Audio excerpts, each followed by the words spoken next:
Et briti natati be'anan ve'haita le'ot brit beini uvein ha'aretz. That's the pasuk here in Parshas Noach, which represents the idea that HaKadosh Baruch Hu promises, I will never put a mabul ever again. I will never bring a flood to the whole entire world. To a part of the world, you can't get a flood. You remember what happened in Thailand with 250,000 people, Rahman al-San, got killed by a tsunami. So there are floods in the world, but not to the complete entire world. And the Brit, Ot Brit, the way to remember it is, of course, we know the Keshet, what's known as the rainbow, that beautiful phenomenon that we are familiar with, that it's brought down in Siman Reish Chaf Tet in the Shulchan Aruch. When you see a beautiful rainbow, don't look too long, but when you do look at it, there is a bracha that one should say, Zocher HaBrit, Ne'eman bebrito v'kayam b'ma'amaro, that one who remembers the Brit and the Kadosh Baruch Hu will remember his promise that he will not return and bring another flood. This halacha is brought when we see a full rainbow, not when you just see pieces of a rainbow.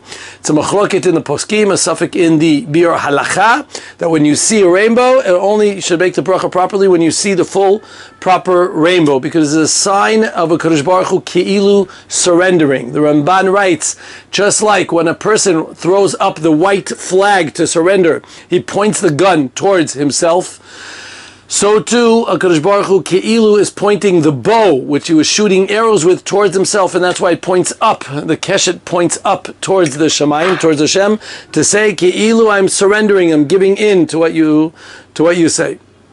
And that's why it is a siman of peace, but it's also a siman that really we deserved to have a mabul. That's a Gemara in Chagiga, Andaf Tezayin Amud Aleph, that says, Asuli Stakel, Yoter Midai Beha Kesher. You're not supposed to look too much at the rainbow. You look at it, you make a bracha, and Zehu. It always bothered me, such a beautiful phenomenon, and you just can't look at it, and why? Why is it such a siman that's considered not a positive thing? So actually, the Chatam Sofer in our Parsha Noach says, Ze Lu'umat Ze Bara Elokim. Sometimes something that is negative is actually beautiful, something we might be familiar with. We even say, Ze Tov Me'od. What does it mean when Hashem said this is very good? Tov Me'od, Ze Hayetzer Hara, the evil inclination. That is Tov Me'od, that is also something very good. So sometimes we find that sometimes when something is not necessarily good, but it has a beauty to it. The obvious question that needs to be asked is, we all know that a rainbow is a natural phenomenon. We all know when the rays of the dancing lights that come from the sun go and peer through the drops of rain that are pouring from the sky, the drops serve as a prism. They tear it away from the white light that we see, and it splits it into its true colors, which those of us who from 7th grade or 8th grade in science class remember the famous Roy G. Biv, red, orange, the one thing I remember by heart, red, orange, yellow, green, indigo, and violet, blue, indigo, and violet. Of course, the biggest question on the board is, what is indigo? I've never figured that one out. But anyways, those are the 7 colors of the rainbow, that we see it through the prism of the drops of the rain when it comes through. And if it's a natural phenomenon, then how could it be considered a sign, an omen, to show something that Hashem is upset at us, or that there should be a flood now? How could it be? It's a natural phenomenon. So Rashi in Pirkei Avot actually says that you should know it was not in nature until the door of Noach. Until after the flood, there was no such thing as a rainbow. It was never shown for 1,000 years. There was no such thing as a rainbow. The Mishnah in Pirkei Avot says one of the 10 things that was created on Beinish Bashot by twilight on Friday was the rainbow. So he says, big deal. It was created, but it wasn't put into... It was created in potential energy, but not kinetic energy. It wasn't given out. Yet, one of the 10 things is also the mouth of the donkey of Bilam. That was also one of the 10 things, and it didn't happen until the time of Bilam, almost 2,000 years later. So no big deal. This also is an occurrence.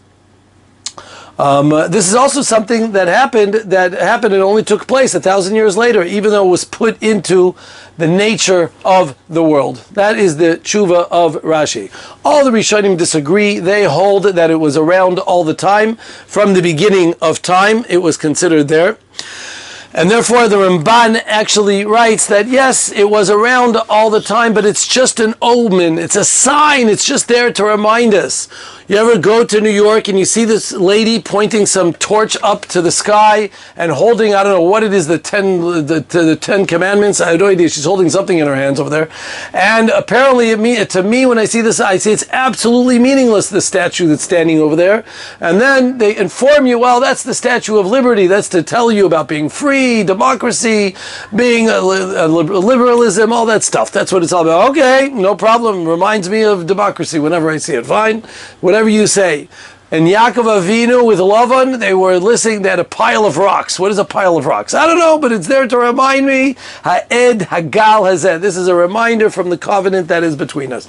So Hashem said, I'm going to put this rainbow as a reminder that yes, sometimes you have to be incredibly careful. The Ran in his drashas, says in Drush Aleph something much more straightforward. He says that Al Pi Teva, in the natural world, the power of a flood should happen because the power of water should sometimes go up. The power of water overpowers the power of fire. And Hashem strengthens the sun and makes it stronger in order to keep it in place.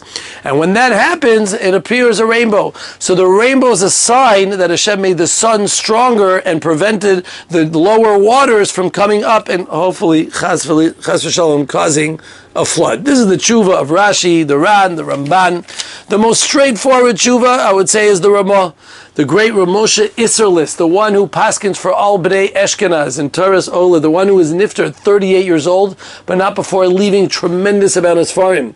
And many Talmidim, one of them is the Lavush, who says a similar answer. It is the Lavush's Pirush on the Torah, the Lavush Ha'ara. So the Ramah and the Lavush both say that it's true, that it's natural, for sure, but it doesn't always happen.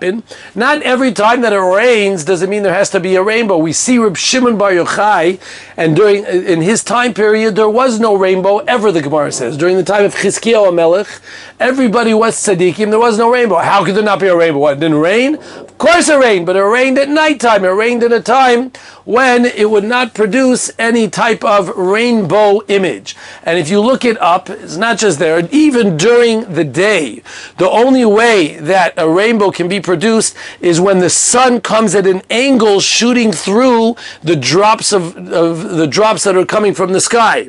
And that could only be or during the early days of the early beginning of the day or towards the end of the day, but at high noon or in that area between 11 and 2 o'clock, 11 to 2 o'clock or so, you will never see a rainbow because the sun, when it's above you or around the above you area, it doesn't serve as a prism properly. It cannot go ahead and deflect the light through the rainbow, through the drops of the rain.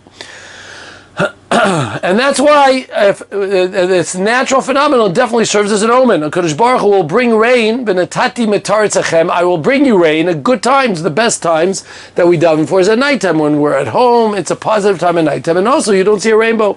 The bad times is during the day. You got to get to work, you got to get out, you want to take a walk. Some people still take walks.